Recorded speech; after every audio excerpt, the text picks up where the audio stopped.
El libro de Génesis, capítulo 50. José se abrazó al cuerpo de su padre y lloró y lo besó. Después ordenó a los médicos que estaban a su servicio que embalsamaran el cuerpo de su padre, y Jacob fue embalsamado. El proceso para embalsamarlo llevó 40 días, que es el tiempo habitual, y los egipcios guardaron luto por Jacob durante 70 días.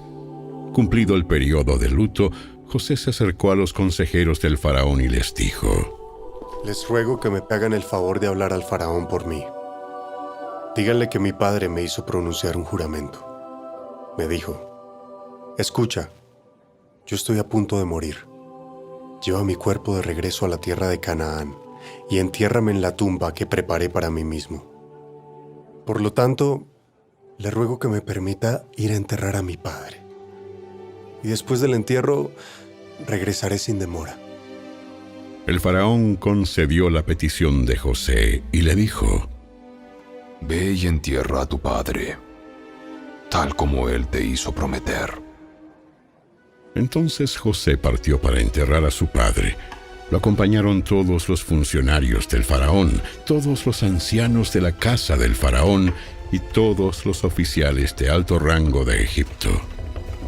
José llevó a los de su propia casa y a sus hermanos y a los de sus casas, pero dejó en la tierra de Gosén a los niños pequeños y a los rebaños y a las manadas.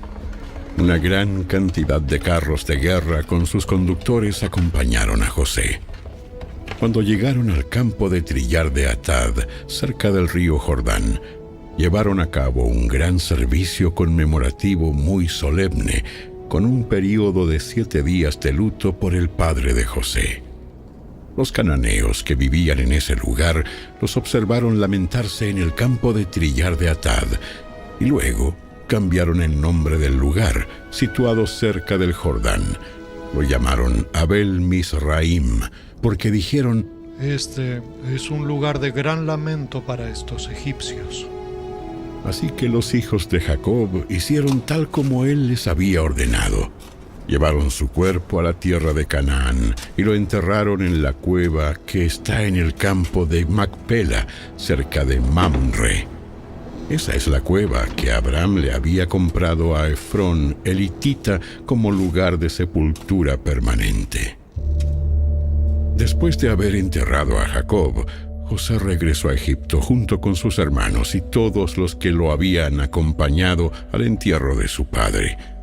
Pero ahora que su padre había muerto, los hermanos de José tuvieron temor y se decían: Ahora José mostrará su enojo y se vengará por todo el mal que le hicimos.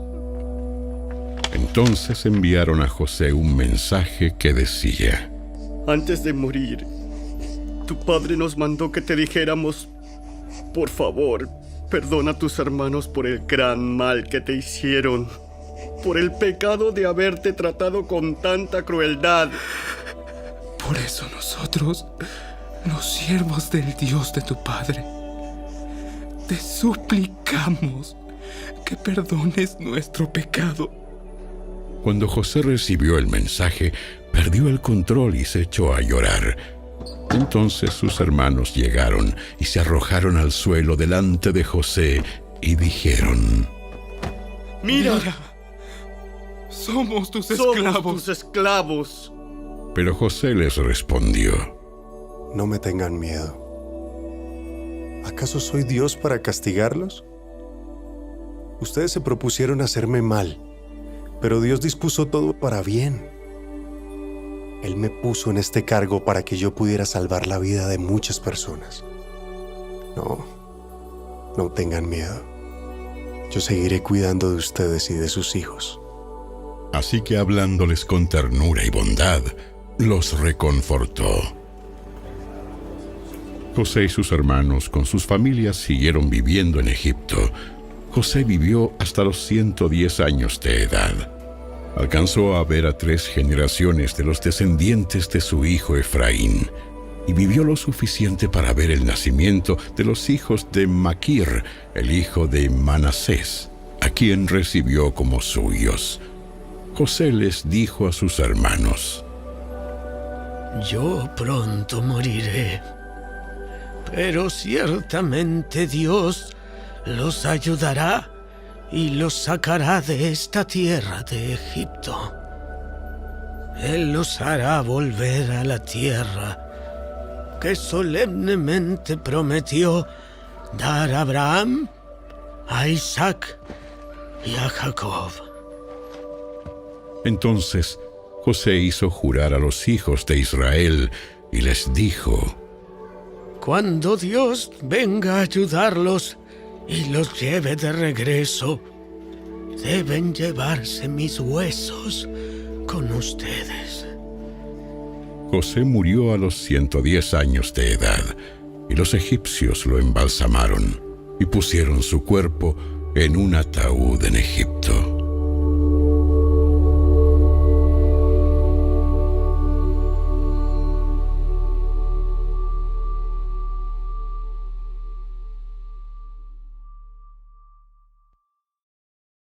El libro del Éxodo, capítulo 1. Estos son los nombres de los hijos de Israel, es decir, Jacob, que se trasladaron a Egipto con su padre, cada uno con su familia: Rubén, Simeón, Leví, Judá, Isaacar, Zabulón, Benjamín, Dan, Neftalí, Gad y Aser. En total, Jacob tuvo 70 descendientes en Egipto, incluido José, quien ya se encontraba allí. Con el tiempo, José y sus hermanos murieron y toda esa generación llegó a su fin. Pero sus descendientes, los israelitas, tuvieron muchos hijos y nietos. De hecho, se multiplicaron tanto que llegaron a ser sumamente poderosos y llenaron todo el territorio. Tiempo después, subió al poder de Egipto un nuevo rey que no conocía nada de José ni de sus hechos. El rey le dijo a su pueblo: ¡Miren! El pueblo de Israel ahora es más numeroso y más fuerte que nosotros. Tenemos que idear un plan para evitar que los israelitas sigan multiplicándose. Si no hacemos nada y estalla una guerra, se aliarán con nuestros enemigos, pelearán contra nosotros y luego se escaparán del reino.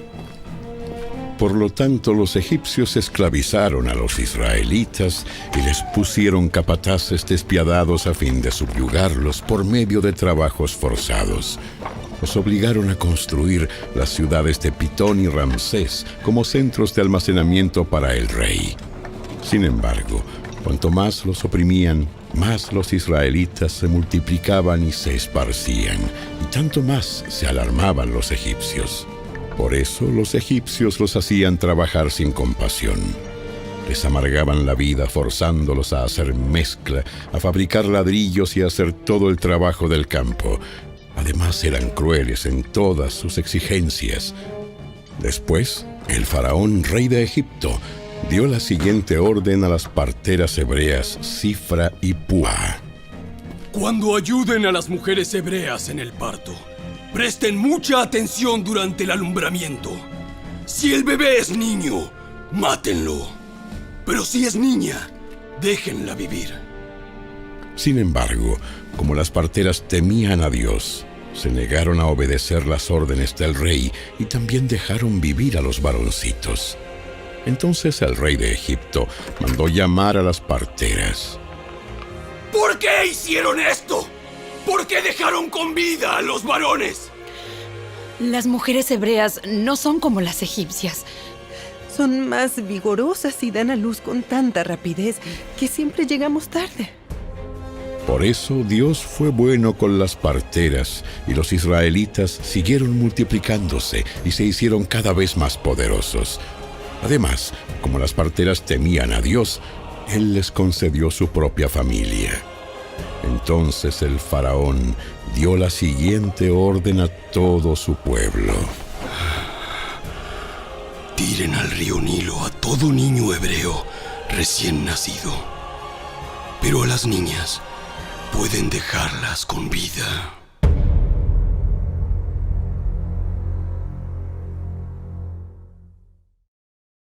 El libro del Éxodo, capítulo 2.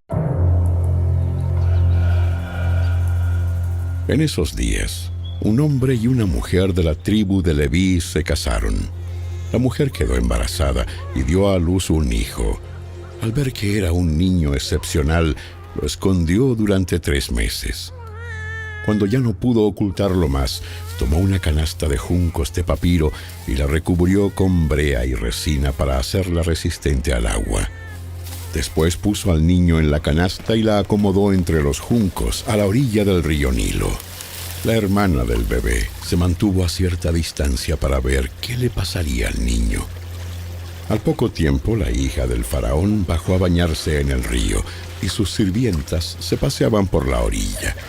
Cuando la princesa vio la canasta entre los juncos, mandó a su criada que se la trajera. Al abrir la canasta, la princesa vio al bebé. El niño lloraba y ella sintió lástima por él. Oh, seguramente es un niño hebreo. Entonces la hermana del bebé se acercó a la princesa. ¿Quiere que vaya a buscar a una mujer hebrea para que le amamante al bebé? Sí, consigue a una. Entonces la muchacha fue y llamó a la madre del bebé. Toma a este niño y dale el pecho por mí. Te pagaré por tu ayuda. Así que la mujer se fue con el bebé a su casa y lo amamantó. Años más tarde, cuando el niño creció, ella se lo devolvió a la hija del faraón, quien lo adoptó como su propio hijo y lo llamó Moisés, pues explicó: Lo saqué del agua. Muchos años después, cuando ya era adulto, Moisés salió a visitar a los de su propio pueblo, a los hebreos, y vio con cuánta dureza los obligaban a trabajar. Durante su visita, vio que un egipcio golpeaba a uno de sus compatriotas hebreos. Entonces Moisés miró a todos lados para asegurarse de que nadie lo observaba, y mató al egipcio y escondió el cuerpo en la arena. Al día siguiente, cuando Moisés salió de nuevo a visitar a los de su pueblo, vio a 2 hebreos peleando. ¿Por qué le pegas a tu amigo? El hombre le contestó: ¿Quién te nombró para ser nuestro príncipe y juez? ¿Vas a matarme como mataste ayer al egipcio? Entonces Moisés se asustó y pensó: Todos saben lo que hice. Efectivamente, el faraón se enteró de lo que había ocurrido y trató de matar a Moisés, pero él huyó del faraón y se fue a vivir a la tierra de Madián. Cuando Moisés llegó a Madián, se sentó junto a un pozo. El sacerdote de Madián tenía 7 hijas, quienes fueron al pozo como de costumbre para sacar agua y llenar los bebederos para los rebaños de su padre. Pero llegaron unos pastores y las echaron de allí. Entonces Moisés se levantó de un salto y las rescató de los pastores. Luego sacó agua para los rebaños de las muchachas. Cuando las jóvenes regresaron a la casa de Reuel, su padre, él les preguntó: ¿Por qué hoy han regresado tan pronto? Un egipcio nos rescató de los pastores. Después nos sacó agua y dio de beber a nuestros rebaños. ¿Y dónde está ese hombre? ¿Por qué lo dejaron allí? Invítenlo a comer con nosotros. Moisés aceptó la invitación y se estableció allí con Reuel. Con el tiempo, Reuel le entregó a su hija Séfora por esposa. Más tarde, ella dio a luz un hijo, y Moisés lo llamó Gersón, pues explicó: He sido un extranjero en tierra extraña. Con el paso de los años, el rey de Egipto murió, pero los israelitas seguían gimiendo bajo el peso de la esclavitud. Clamaron por ayuda, y su clamor subió hasta Dios, quien oyó sus gemidos y se acordó del pacto que había hecho con Abraham, Isaac y Jacob. Miró desde lo alto a los hijos de Israel y supo que ya había llegado el momento de actuar.